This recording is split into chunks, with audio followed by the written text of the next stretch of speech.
Hello and welcome to my round 6 review.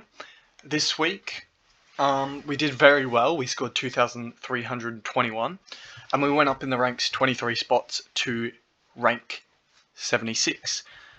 Won all the leagues and that's about it. Now I'm going to reverse my trades just to show you guys what I'm doing.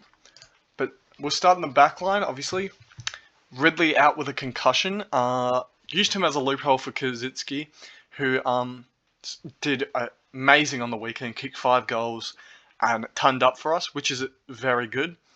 Lloyd and Stewart doing their classic 100s. You like to see it.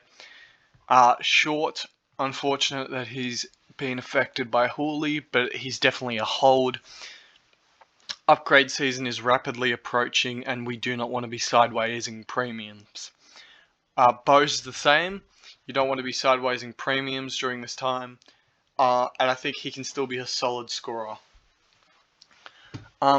Chapman is I think he's a hold for this week. I think there's more important rookies to get out. If he goes 60 and then I think we can give him another week because then the 36 will be out of his system not long.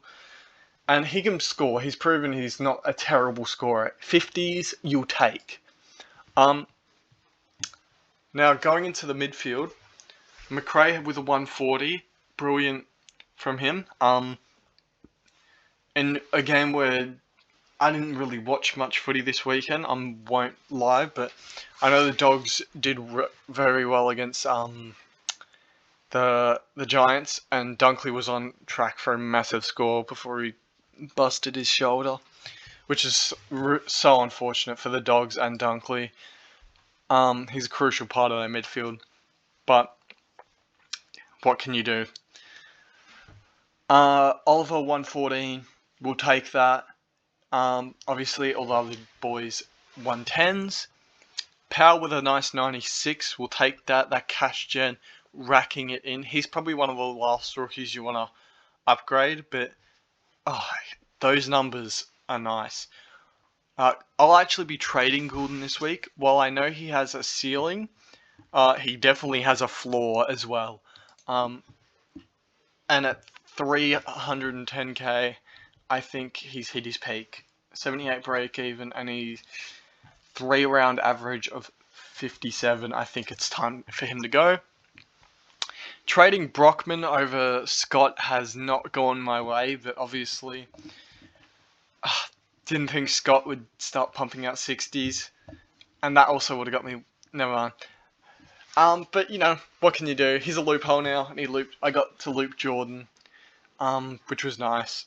He scored an 82. McNeil 50, and I went Berry to McRae early, just because Berry's injured. I needed some cash. Or I wanted some cash in for this week. So I got 119k in the bank. Gorn with 147, you'll take that. Easy loophole, you take 100%, you take anything 140 over. Grundy 153 against Phillips, another great score from him. Is he 3-round average up yet? Yeah, Yeah, he's still got the Grundy. He's still got the Mummy score in his system, so he could go. I reckon he goes absolutely bonkers this week, Grundy. So that would be nice to see. Flynn, obviously, just making cash. Hopefully, he can hold his spot and not need a rest versus Rob this week. But just make that cash on the bench. Get to make another 40, 50, 60k, and I'll be happy. Dunkley, obviously unfortunate. He's missing 12 to 16 weeks, so he's got to go. Yeah, just so unfortunate. Zeeble is F1 now, which is kind of insane. He's made 283,000, and the way he scores is shameless. If he goes big this week, he's gonna have a 3-round average of 150. Oh my god. That's insane to think about. Anyway, Impey is probably a keeper. I've said this before. He looks good. Warner is another rookie I look to upgrade very late. He looks like a solid field option. Same with Powell, as I said earlier. Average 80. He had one down game with a 50, which isn't even that bad. But yeah, hopefully he can keep pumping out 70s, 80s, 90s, whatever. Just be consistent.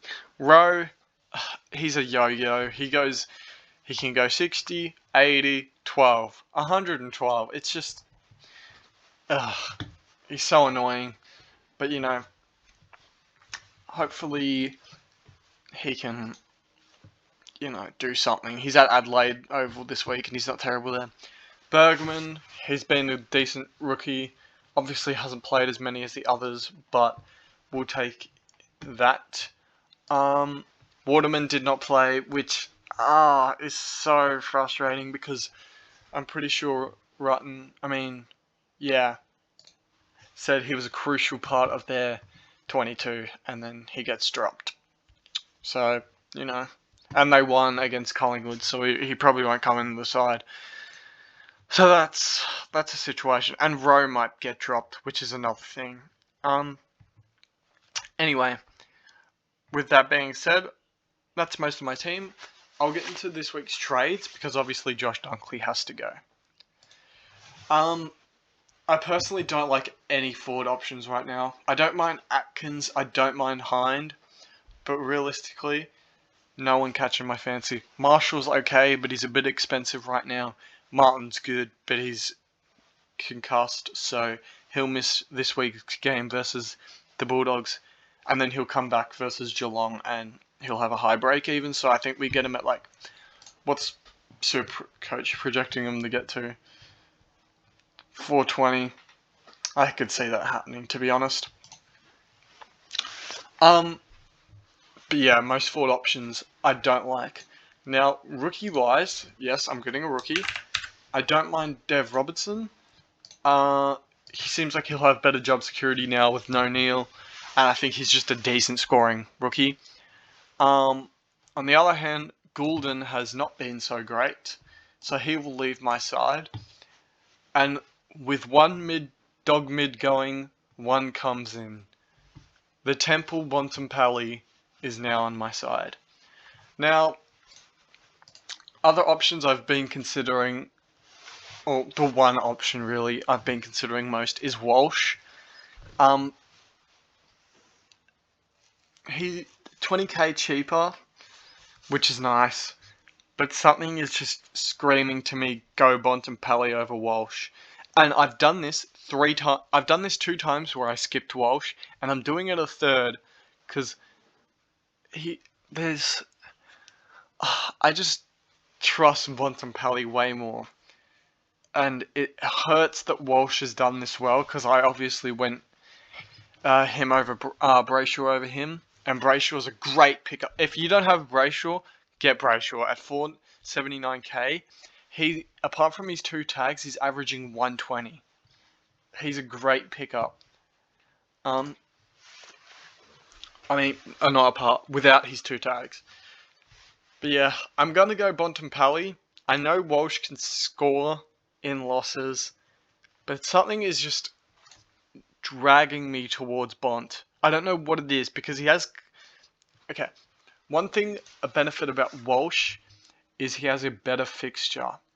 But from what I know is you don't pick a player based on fixture, you pick on talent. Bontempelli is the better player than Sam Walsh. So, therefore, I'm going to go Bontempelli, and I like watching the Dogs play. So, having Bontempelli is a nice acquisition. So anyway, this week, I think the VC-C combo we go is just Grundy into Gorn. If you want to really... No, don't. I'm not going to suggest stupid things. But if you're, feeling spicy, you don't take it too serious, Zeeble could be a meme captain. But I think Gorn's obviously much safer.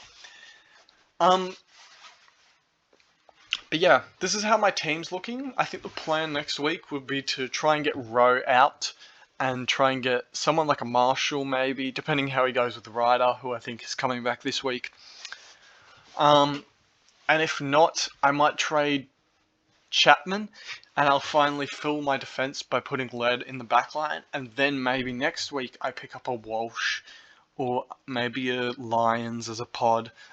Or, maybe someone. I don't know. It's next week. But yeah, this is my team for now. Thank you for listening. If you liked the video, please leave a like. Subscribe if you're new. Thank you for the support. And I'll talk to you guys in my next video. Goodbye.